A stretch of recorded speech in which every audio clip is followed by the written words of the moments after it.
Well. I just done finished listening to Drew press conference, the round table. And yeah, man, we sold out. We sold out. Drew sold us out.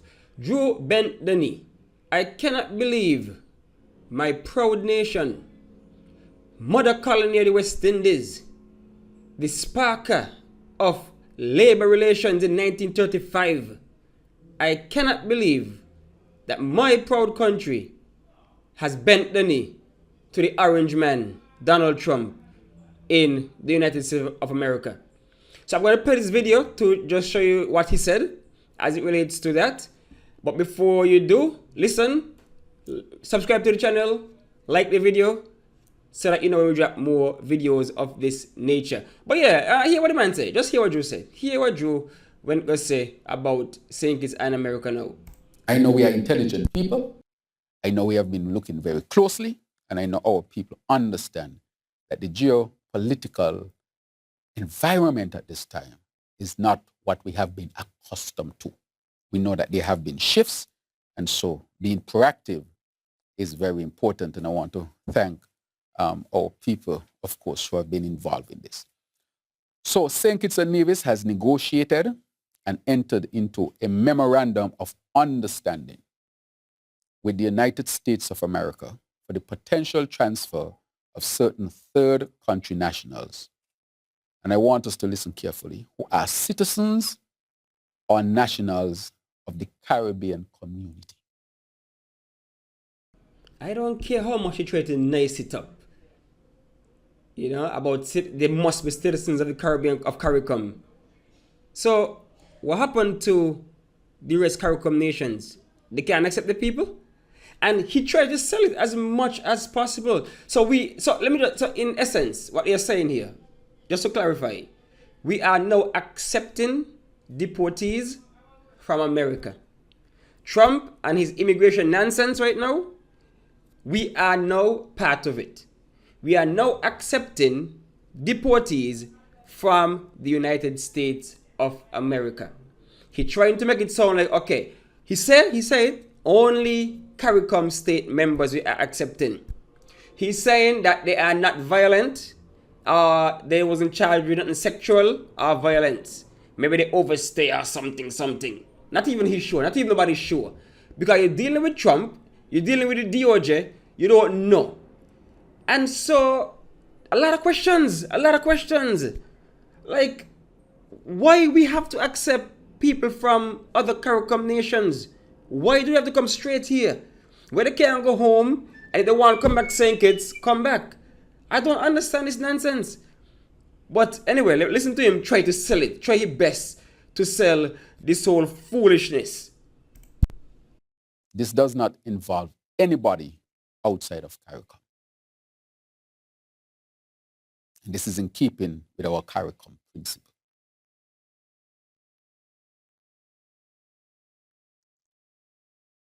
Sorry, what CARICOM principle is that? Somewhere along the line, CARICOM say that we're going to accept each other's deportees from America? I didn't know that was a part of the charter. So what principle is he talking about? He trying his best to sell this thing, which makes absolutely no sense. I know I saw it posted on, I think it was Obi or Times Caribbean, when they were saying that they warming us up to accept this deal. So they did call it. Because other Caribbean countries bent the knee. Antigua bent the knee. Dominica bent the knee. And so they were buttering us up to bend the knee also. Now to come New Year's 2026, talking about we accepting third country deportees. What nonsense this year? Hey, let me hear him continue trying to sell this whole thing here again.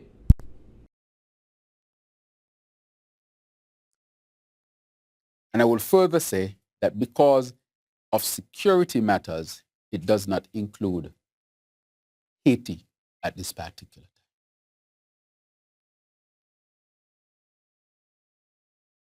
So, our Haitian brothers and sisters, who I would say are closer to us than America, they are exempt. They are left out. So whatever negotiations went on with them in America, apparently Haiti is left out. Maybe I don't know why we treat Haitians like this. And they are so close to us, but we have some xenophobia when it comes to Haiti. But yet we run go Nigeria, got tie all kind of ties with Nigeria. But of course, for this deal, Haitians are out. Like all Haitians are not bad people. Some of them escape Haiti to get a better life, and maybe they overstaying up there, and then they deport them. I mean, why they can't? If you're going bend in here already, what a stipulation all about? Man, this is just some real ridiculous things going on right now.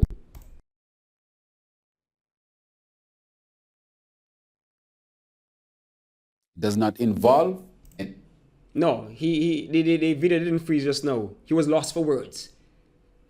Look, this was one of the worst interviews or press conferences or whatever I've seen Drew done in his career. He looked defeated, sounded defeated, looked shame, like because basically we're getting bullied by America right now, and so it was a terrible look. And we're gonna go. I'm gonna show his response to some of the good questions that the press asked as it relates to that. But let's continue listening to him trying to sell us this foolishness. anybody from any other place outside of the CARICOM region. Under the arrangement, the United States may propose transfers of CARICOM nationals. This is what St. Kitts and Nevis has negotiated without violent or sexual. Stick a pin in that. He said negotiated. When you hear negotiation, you're under the impression that both parties come together in good faith to discuss whatever the issue is. So negotiating.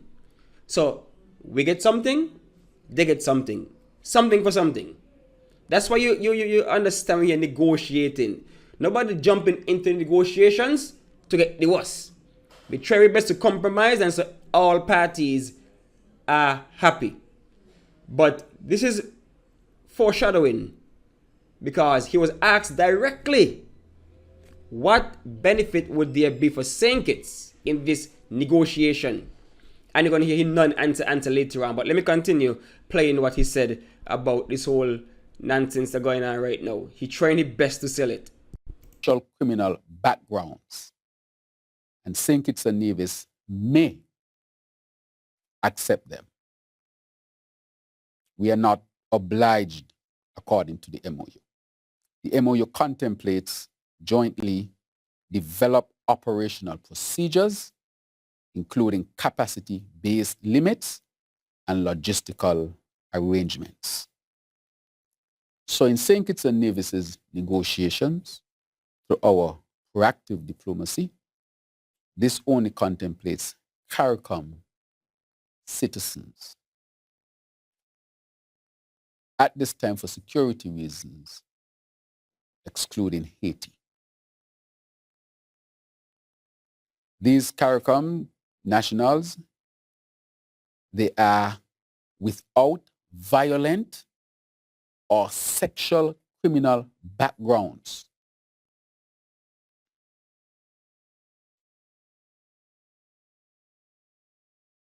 So he paused for dramatics, right? He paused like here's a big point. They're gonna believe it now, they're gonna buy it now. But the question is this: if that is true, why aren't they going to their countries? Why do they have to come to St. Kitts if that is true? If it's just non-sexual, non-violent, just good, overstay, good old-fashioned, why aren't they going to their respected countries? Don't make no sense. Don't make no sense. What do you think you're talking to? How the foolish people in St. Kitts? Literacy rate up there too? So if it's all well and good, why can't they go home to where they belong? And you're gonna hear his kind of answer for something similar when somebody asks him again later on in the press conference, like, why can't they go home? And he tried to give a kind of weird answer. I think there might be different discussions with other jurisdictions, but in St. Kitts and Nevis, the CARICOM nationals excluding Haiti at this time for obvious security matters. And thirdly, these persons cannot be violent or sexual criminals, and it has to be agreed to between our partner, the United States of America, and St. Kitts and Nevis. Country CARICOM citizens can come to St. Kitts and Nevis, and all CARICOM countries, I think, have agreed to receive their people. So it means, therefore, that this arrangement of, I would call, collaboration really is a scenario that is in keeping with our CARICOM principles. So what he's basically saying is that all of CARICOM has bent the knee to Donald Trump. And so you wonder why they didn't rebuke his invasion of Venezuela to that degree. Why they released that weak statement. Now we understand. Now we understand. They are afraid of the man. They are being bullied. And so they're just capitulating. They're just accepting anything that he throws to them. This is very sad. This is very sad for a proud region. For a proud country like St. Kitts and Nevis. We smile, we tell our for when things are insignificant. But something like this, the smallest democracy in the Western Hemisphere, we can't stand up tall and say no. We can't stand up and say no, man. No. We ain't accepting the deportees. We are not in agreement with how we're treating immigrants up there. We're not in agreement with how we're doing it. The ICE and all. We're not in agreement with that. And so we're not going to be any part of it. We're not going to be party to none of this nonsense. We look at other states that decide to do it. El Salvador and those other nations. Sorry, not criminal, but those other nations who have their own agendas with the prison that, treating people so unfairly. But yet, here we are, CARICOM, all of us, according to the chair, has bent the knee to Donald Trump and his insane immigration policy. Let me hear him try to say it further. It is not one cap that fit all. It depends on what each country negotiated. But we negotiated proactively. Because as I've said, we have taken the approach of what I will call very proactive diplomacy. Let me pause it for a second. He said they negotiated proactively. So in my view, you're telling me that you ran to America. You're saying proactive, so you're saying America did not reach out to you. You ran to America and said, look here, we could take some deportees, we over here. We could send us some deportees. Send us some deportees. Because you're saying you're proactive in this thing. So it's not like they came and, demanded or anything like that. I'm just going based on what he said. He said it was proactive. So one could only deduce that means he went to them, he approached them and said, we could accept deportees. Since that's what he's saying, proactive policy. Which I don't think that's the case. I think we're bullied. I think it has everything to do with CBI, everything to do with visa access. But we're going to get into that later on. So continuing sell us.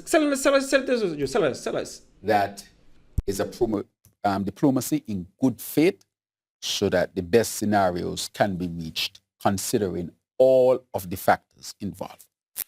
For those people who are questioning the importance of CARICOM, CARICOM is not perfect. Okay, so he went into a long monologue, epistle about CARICOM and what CARICOM does. So that was very boring, So let me jump to when the press asked him, what did St. Kitts get in these negotiations? What did St. Kitts get in these negotiations? So let me just jump to that quickly. About negotiations with the U.S., especially this new U.S. under a Trump administration, is nothing like we've ever seen before. So I would like to be very frank and ask, in these negotiations, what did St. Kitts and Nevis ask for? Because it implies mutual benefit. I'm speaking specifically to the third party. Right. Is deportation we're talking about? Those Good persons question. who might come to us. If they're coming to us... They can only be CARICOM. Within CARICOM, Yes. of course. So even if they are coming to us and we are not accepting Kittitian and Nivision nationals, we have expectations that we have obligations to these people. What about those people who are not from St. Kitts and Nevis? They're going to use resources, they're going to require health care, and there are a number of things that are going to be required. So what, particularly when we are receiving persons who are not nationals specifically of St. Kitts and Nevis? And anyway, in the negotiations with the US, did we seek to have conversations that would look to protecting our citizenship by investment program, for example, although it does not have anything directly to do with third party, you have a table open to you where conversations can be had.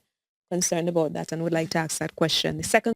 So she asks a very, very important question. I was very proud of that question. Very important question. Straight up, point blank, frank. What did we get in the negotiations? She ain't minced no words. She went straight to the jugular, asked the question, the pertinent question. If it's a negotiation, what are we getting? Because, of course, resources are being utilized, used, etc., etc. Anybody want to guess if Drew answered that question? You want to guess if Drew answered that question? Knowing Prime Minister Drew, do you think he answered that question? Or do you think he answered it satisfactorily? Do you think Prime Minister Drew answered the question?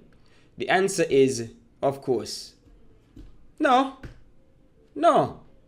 Right, thank you very much. With respect to the CARICOM nationals who might come here, it is contemplated that all of the costs will be borne by the United States of America. Yes, the travel, if they have to stay here, all of that will be borne by the United States of America. So it will be no cost to us. As a matter of fact, I had a call with the embassy today, so we're going to meet to put all of the costing and everything in place so that it can be as smooth as possible. And then, so that was his answer to the question of what are we going to get. His big answer is, it's no cost to us. It's no cost to us. Now, what do you think I would be? I keep asking, does this man think saying these people are retarded? He think saying these people are foolish. What do you mean there'll be no cost to us? Even if you're not talking about monetary costs, like if anybody study economics in high school, you learn about opportunity costs. Opportunity cost is that cost that you bore when you are for an alternative. So if you're saying that more people are coming into our country, as the young lady stated in her lead-up in her question, resources are going to be used. So if there's an emergency, they're not going to go to JNF. So if they have children, they're not going to go to school. If they have a car, they're not going to drive on the road. So are you telling me there's no additional pressure on our resources? None at all. Why do you think they're sending them away from their countries? What is one of the reasons why people are so anti-immigrants right now in the world? Because they are saying it's putting under pressure on their resources. So imagine we accept so many people. I don't know how much it's going to be. But imagine all these new persons coming into our country. They are familiar with a different culture, everything. What do you think is going to happen to St. Kitts? I'm not xenophobic or anything like that. But I'm saying this is unnecessary. There's no reason for this. There's no need for us to be a part of this system. If they are CARICOM citizens and they didn't commit a sexual crime, they didn't commit a violent crime, they should be home where they have family, hopefully, or friends and loved ones. They should be in that country. And if they want to come to St. Kitts, fine, do whatever paperwork necessary to come to St. Kitts. But that's the answer. Oh, there's no cost for us. America going to be all the costs. So you're saying America going to feed them, house them, everything. Who believe that deal? Who honestly believe that? Come on, man. That's some foolishness.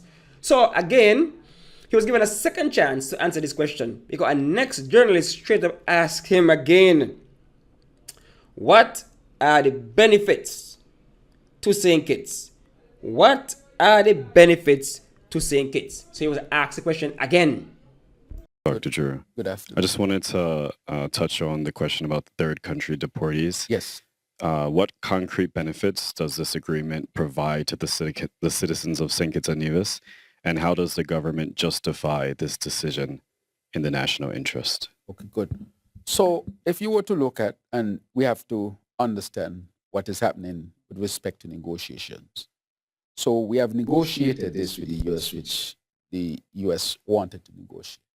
As a partner, we went to the table and we negotiated it. We asked for some safeguards, obviously, from a security standpoint. One, that these are our CARICOM people. We have CARICOM movement in St. Kitts and throughout the CARICOM. That is already as an established agreement throughout CARICOM. So it does not necessarily infringe on anything that we have already. That's one. Secondly, as I said before, the cost will work out to be borne by the country that would ask for us. And we have the option to determine if this is the right fit for us or not based on this scenario. And the benefit is those are some of the things we will negotiate as well. What that would be like. This is the MOU, so we have a memorandum of understanding, and then we'll put those logistical pieces in place to determine the specifics. But as you can see here, we are making sure that it does not, while we negotiate and while we have good bilateral relations, which you would know helps in a lot of different areas. I mean, we know the reality of the geopolitics. It does not put us at a disadvantage in any way, shape, or form, from a security standpoint, from a cost standpoint, and of course, once we negotiate it even down further to determine how else St. Kitts and Nevis. And you ask about what other things put on the table. We're always negotiating with the United States of America. Let me tell you what I've come to recognize at this particular point. If it's one thing I've come to recognize, that the United States of America is willing to talk. I've come to recognize. So I could afford to pause it there because he ain't said nothing of importance after that. He went on to talk about nothing of importance. So go and check the video for that. But here's my thing though. The reality is we got nothing. We got nothing. Unless it is tied to our CBI, or I think later on in the press conference he mentioned that we were on a banned list. And so one would think, okay, so we were on a banned list, so maybe this again ties into that. So at the end of the day, it's all cowardice. All cowardice. Where we hear bending the knee to Trump. Because, I mean, if we are negotiating, man, you want to tell me they put 10% tariff on countries, St. Kitts included, for no reason. So you want to tell me you can't say, look here, you want to send people, man, take off the tariff. Bring it down by 5%, take it off altogether, whatever. US aid. They dismantle US aid. We used to benefit from US aid. So you want to tell me you can't say, look here, yeah, I did this, we got some projects here, sort them out, sort us out. CBI, look here, you are putting too much pressure on our CBI, ease off. And then we accept some of these people. Ease off our CBI and then we accept some of these people. These are things that I feel, look, I would straight up respect Drew more if it did like, I think it was what Gaston Brown did when he said, look here, we're going for some Ghanaian nurses because America making a fuss about Cuban nurses. So, to prevent that, let's go for some Ghanaian nurses. Transparency. Tell us exactly how this negotiation went down. Tell us what's going on. We understand. We know we're being bullied. Tell us we're being bullied. Are you ashamed? We understand. And if you can't stand up to the bully, maybe, somebody else should step in and do it. But all I'm saying is that you're talking about transparency, and you can't tell us what exactly these negotiations entail. Because let's be real, there are some people in St. Kitts who think America is the best thing ever. Some people in St. Kitts would never give up their visa. They must go Miami, they must go New York. That's their life. So I understand somebody say, yeah, man, we got to do what we got to do because America might come down hard on us. I'm not one of those kind of persons. I ain't even got a visa. I ain't even got no visa. I ain't even care to get no visa. Because America doesn't really entice me. But there are some who believe in the America. Maybe Drew is one. Who think we must suckle off America to survive. So nobody could, ease up for 4 years. Because, I mean, Trump going. He going. So, do what I got to do. But at least history would show that this small nation in the Western Hemisphere stood up to Trump and said, look here, no, we are not going to be a part of it. No, we don't care what you do us. No, you're not going to be a part of it. But at least come and tell the people what you're doing, why you did it. Transparency. You take the cowards way out, fine, you shame. But somebody asked him a question. What would stop the other countries from accepting their people if they are not sexual predators or violent offenders? What would stop them from accepting the people? I think Drew gave an answer there. Very interesting. Let's listen to the answer. I'm gonna wrap up the video soon. Let's listen to the answer that Drew gave for that particular question. On the third-party countries question, I know that the U.S. adopted this policy for countries, for nationals of countries that for some reason or the other are refusing their nationals from returning. What conditions would require a CARICOM citizen or any country in CARICOM not accepting their citizen that is being deported that would warrant them sending that person to St. or those persons to St. Kitts and Nevis? I don't know if that was discussed in your discussion. And as chair of CARICOM, and I've seen you've outlined CARICOM's stance essentially on this issue with Venezuela. But there are still some who believe that CARICOM's statement was not strong enough, that it could have been stronger, that there should have been a definitive condemnation, so to speak, of what the U.S. did. What do you say to those persons, critics, who believe that CARICOM needed to be stronger in its response to this new development? Thank you very much for your two questions. Good. Now, with respect to the scenario of a CARICOM national who cannot be returned to their country, they would, there might be very, very few cases that might be a possibility. Very few cases. So that is why we don't expect an influx of CARICOM nationals who will be coming from the United States to St. Kitts and Nevis. But let's say for some reason there are a few CARICOM nationals for some reason cannot return. Nothing to do with crime or violence, for whatever the scenario might be. And we say that we are open to consider our CARICOM brothers and sisters in those scenarios, with the United States partnering with us for bearing some of that cost. Presently, if you have a CARICOM national in any country and it's not a matter of crime and violence, and a leader picks up the phone and calls me and says, Mr. Prime Minister, I would like to have that national in St. Kitts and Nevis. We do it all the time. I don't know something, we do it.